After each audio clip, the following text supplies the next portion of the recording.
Hello, guys. You're welcome. And today I'll be analyzing the essay sent to me by Mr. Abdullah after the contest was being organized. Okay, so this was the question. Many people believe that the social networking websites or sites such as Facebook have a huge impact on both the individual and society. To what extent do you agree or disagree? So basically, this is an agree or disagree essay. In other words, an opinion essay.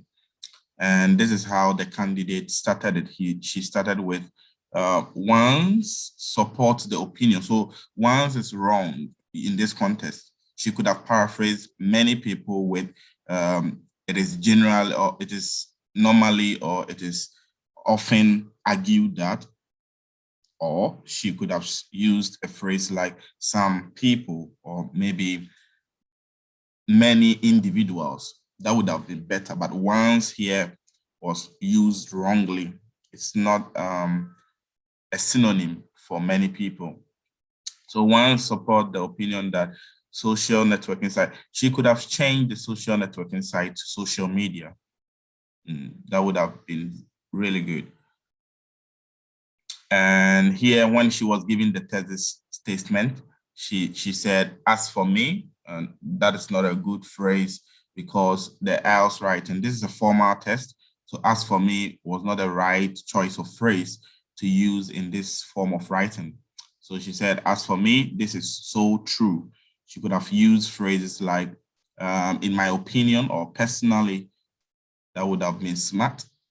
However, we should not forget. So we should not forget also doesn't sound formal to admit several merits at the same time.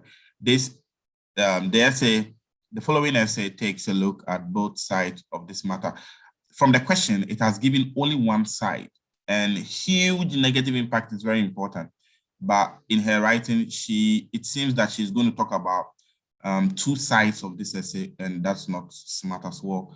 This statement wasn't necessary. Now let's look at her body.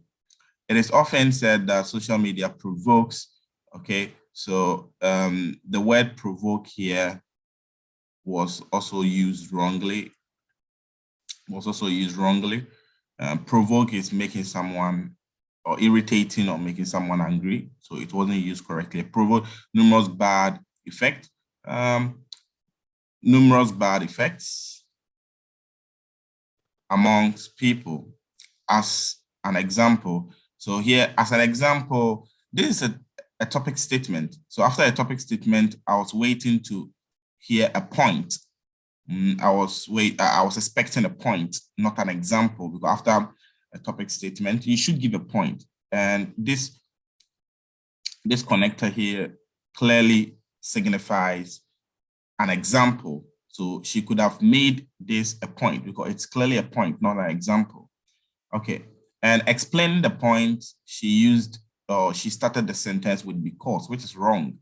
We don't stand academically, we don't start a sentence with because. It's wrong. Because it's a conjunction, it's normally found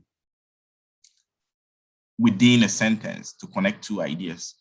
Additionally, Facebook may take our time for unnecessary things such as various videos. The such as various videos is not unnecessary, okay? So this wasn't clear, and which cannot give us sensible things. Or this phrase was not clear. On the other hand, so you could see that she's actually looking at this essay like a discussion essay for this one side, but this essay was an opinion essay. So on the other hand, a number of its benefits can be counted. For example, it assists us to broaden our worldwide. So that I didn't understand. Broaden our worldwide, it doesn't make sense. How does social media broaden our worldwide? She could have elaborated on that. That's not clear. Besides, we may learn something which is vital. Okay, this phrase is too long. There are no comma. It looks complicated. So grammatically, it's a wrong sentence. And I would advise you guys not to use personal pronouns like we, I. These kind of pronouns are not ideal when it comes to academic writing. So I would urge you to put a stop to that.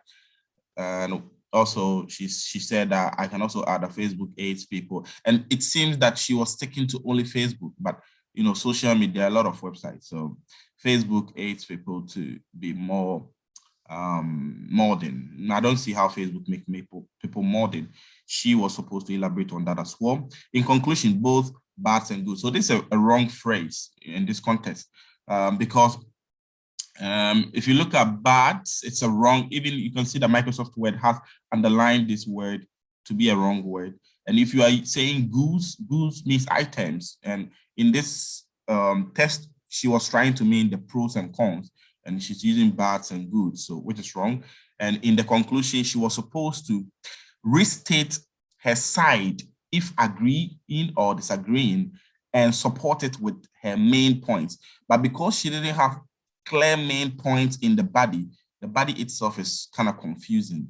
So this is what she stated, and it's also not the right conclusion. Down here, she's talking about the advantages outweighing the disadvantages, which maybe could have been her opinion. But her opinion is not clearly stated here in the introduction, and that's the problem. So for tax response, because the entire essay was less than 213, it's definitely getting less than 5 or 5. And the coherence and cohesion, I gave her 6 because she was using, you know, pretty besides as an example, certain phrases that were linking what she was talking about. That's why I gave her 6. For lexical resources, most of the paraphrasing were not done properly. And the grammar, you know, there are few grammatical errors. Most of the sentences are correctly given. That's why I gave her a 6, and overall is 5.5. In a real IELTS test, she's definitely getting a 5 or 5.5 from this essay. And this is the end of my assessment. If you have any comments or you think there are more mistakes that I couldn't see, please draw my attention or draw her attention in the comment section.